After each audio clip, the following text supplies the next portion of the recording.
So we're here with Herbert and Danny today, and Herbert's the owner of these two tractors right here behind us.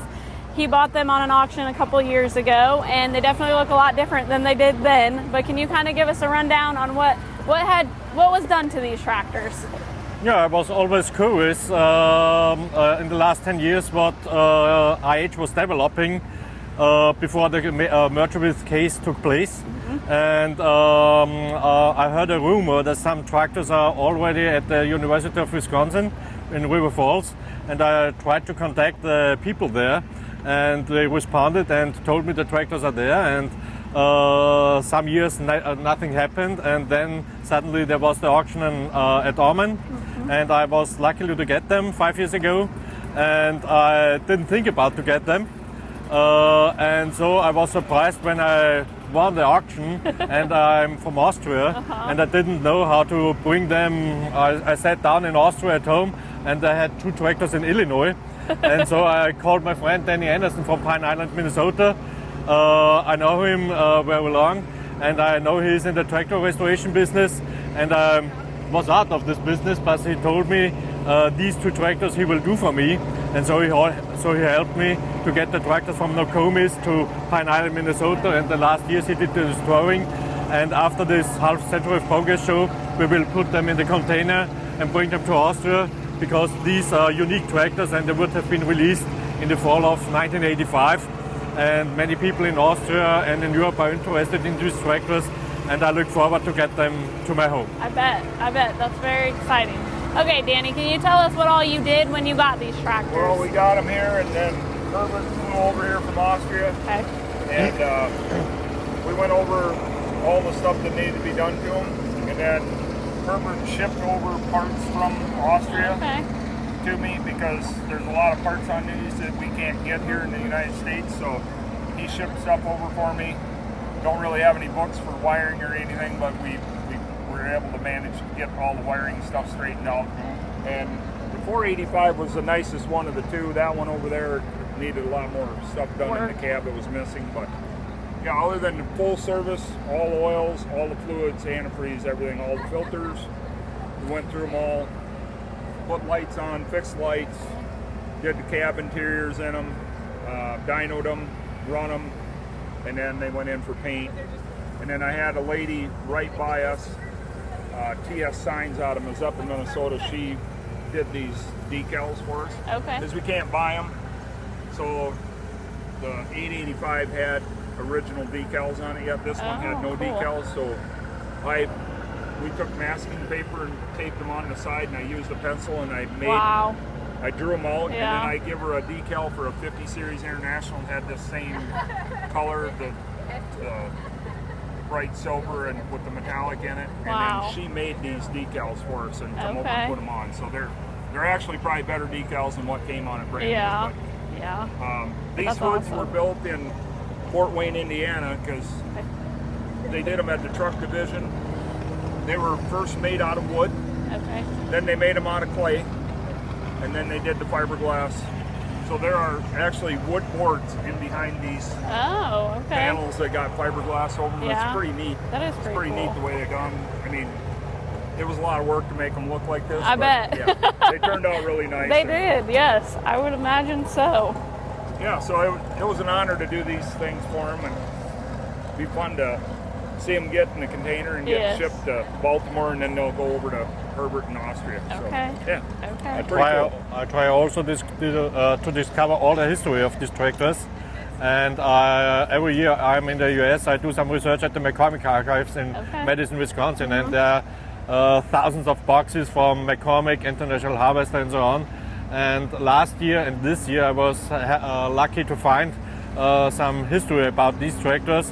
When the tractors were modeled in Fort Wayne, Indiana, a whole photo series about wood mock-up, modeling of it, the designers on it. I spoke to the original designer, Greg Montgomery.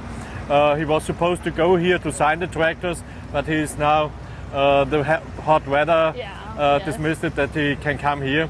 So now we are finished, and today will be the day they leave the show, and they're going back to Minnesota. They go home. Today they'll go home tonight, back to Minnesota, and then they'll have a shipping container brought to us, and then we'll put them in there, because Herbert didn't want nothing happening to them, and I don't blame him. I don't blame you either. Very expensive Yes. tractors, so yeah. Don't blame you at all. So yeah, it's pretty cool. I have the IH 5388 that I put together. Okay. So that tractor would have been released with these two little tractors this time of the year at the Farm Progress Show 1985. Okay, that's awesome. That's a pretty cool piece of history. Yes, it is. And after the merger went through, then these tractors sat at Hinsdale Engineering till 1987. Okay. And then they donated them to the university, and then that's how Herbert ended up buying them from the university. Okay. So, yeah. Pretty neat Awesome. story. It is, and there's an awesome history, and you did a great job. They look Thank great. you. Yes, Thank you. they look very good. Herbert, what else do you have like back home? Do you have a bigger collection or? For Austria, I have a big collection. For the US, I have a small collection. I can't count. I have 12 tractors. Okay. I have one combine, an international truck. I shipped XL flow combine from US to Austria. Okay. I shipped an transfer truck to Austria. I shipped an international Scout with 300 miles, nearly original, to Austria. I have a Farmer Super M and the common European market tractors, which you don't know here over. And the last 2 years I built a new barn at my home, a heated barn, so that I can put these, for me, worthful tractors, for others old tractors. I can put them properly in the barn. And so these are the last 2 tractors which are missing, and I look forward to get them there, and then my collection is finished. Awesome. And hopefully I know some people of France, Great Britain and other regions of the European area which are interested in this, and they are of course allowed to have a look at them. Today, for instance, I think there come 20 people of French. French people Coming here from France. coming here from Gonna be France. here at the tractors at noon Okay. today. Yeah. Wow. They're very curious about them because these tractors would have been assembled in Saint-Dizier in France. Okay. So they know a little bit about the project, and but now they can see the original one. They Yeah, get to that's see 'em awesome. firsthand, and it's a big event for That's those exciting, guys, so. yeah. Yeah. That's pretty very cool. cool. Yeah. Okay, if you don't mind, you want to walk us around the other one here real Sure. quick for a little bit?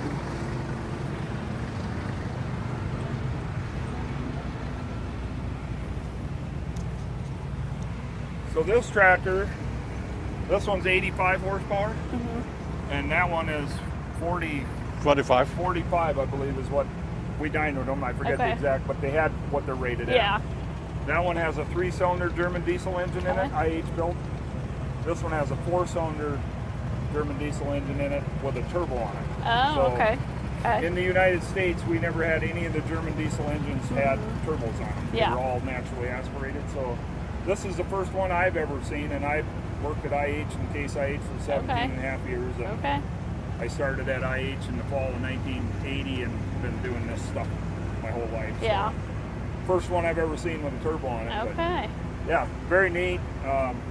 You can see down here on the side frame right here, they had a brass tag that went on there. Oh, yeah. And that was an identification tag that International Harvester used at Hinsdale Engineering. Okay. And if they had to do work on this tractor, they fixed something on it, they would have to take that number off that tag and they'd write that on their little work order so they Yeah. could keep track of what they all did. So that's where the tag was on this Okay. one. There's a tag on that one under the hood when you Okay. take it off. So, Okay. but yeah, this is basically they're about the same tractor. This one's a little longer wheelbase because it's got a bigger motor in it. But, Yep. and then they made what, a 1056 too? They made a 1056, but this tractor disappeared. Nobody knows where it happened. I think it was destroyed. It wasn't common at the time that the prototypes will survive. Yeah, But yep. now, luckily, they were donated by KCIH in 1987. I have all the paperwork of it Okay. when they were donated to the University of River Falls. But they were supposed to be non-running prototypes, and the students did work on the tractor, so the condition was not very good, Yeah. and they sat in the barn for many years. But then it did an awesome job to bring them in this It did, condition yes. like they appear now. Yes. Awesome job. Yep. They look great. So yeah, we have the original letter from Case IH Okay. donating those. Herbert, it's in my office actually. That's cool. It'll be going home with all the paperwork for him. Okay. So it's pretty neat. nice piece of history. Yes, it is. So are you going back home, or are you going to go up with these first? No, I don't have the time. I have to work at home. They leave tomorrow on Sunday. We are fly leaving back home, and then he's got to go to work on Monday. So yeah. Will be time difference will be a little bit difficult because it is very exhausting here to be at the show. We talked to Danny in Europe. It's not common to have such a historic show, such a big show, and the impressions are incredible for us, and that's very cool. Yes, very large show, and for them, like he said, they don't have shows this big over there. So to come here and see all this. Amazing. It is, and it's awesome to have these here too. So that's great that they were. They've been a big hit. Yes, I'm sure. A lot of people over here looking at them, and I would imagine so. Yeah. Well, awesome. And then we brought the other one. Yeah, you want to talk about this one too? This is serial number 1. Also, I saw that. The yes. 1086. That's mine. Okay. My good friend, we own that. And okay. That's the first one off the line, the 1086. Okay. And not only is it the first 1086 built, but it's the first of all the 86 series tractors built wow. at International. So that's awesome. That tractor there, they built 47,420 of them. Okay. And that one's number 1. How did you find that one? It's a pretty crazy thing. I was on the Red Power forum one night in 2009, and somebody posted that tractor was for sale in Northeast Iowa, and that's where I grew up. Oh, really? And it was about 2 hours from where I grew up, and I called there the next morning. I started calling there at 6:30 in the morning, and at 6:45 the parts man answered the phone, and I think by about 7:30 in the morning I talked to the owner of the dealership, and he asked me what I was going to do with the tractor, and I said I'm going to restore it and take it around the tractor shows, and I'm still going to use it on the farm. Mm-hmm. And that's how I ended up buying the tractor, because they had another guy stop there and he wanted to buy it. He was going to put it on a TMR mixer. Oh, and he goes, absolutely not, I won't sell it to you. I don't blame him. Yeah, so that's how I ended up with that tractor, and I've used it on my farm, farming, and then 3 years ago I rented out my ground, and I'm not using them anymore, so I'm actually having an online auction in September 5th. I saw that in the window. And then those will be that. I have serial number 2 886 also, so they were built 5 days apart. Okay. And so it's time for someone else to enjoy them, and very cool. Yeah, so that's exciting though. Another neat piece of history. Yes, it is. What condition was that one in when you got it? That one was actually really nice shape. It had motor done in it and clutch and TA, and then we put back tires on it. We had original tires on it, but they were getting pretty weather checked. It's got 6,000 hours on it. Oh, okay. And then I painted it, So, but I've used that tractor since 2009 in the field. So yeah, it's all corn and beans and down for quite a few years. Very cool. Nice tractor, air conditioning, everything all over. So we drove it in the parade here yesterday. Did you? Everybody was big. Yeah. Well, awesome. Well, I appreciate you guys sharing this. Like I said, you did an awesome job, and it's so cool that you're taking them back now and going to preserve the history of them. So that's great. Thank you very much. Thank you guys. Thanks a lot. Thank you.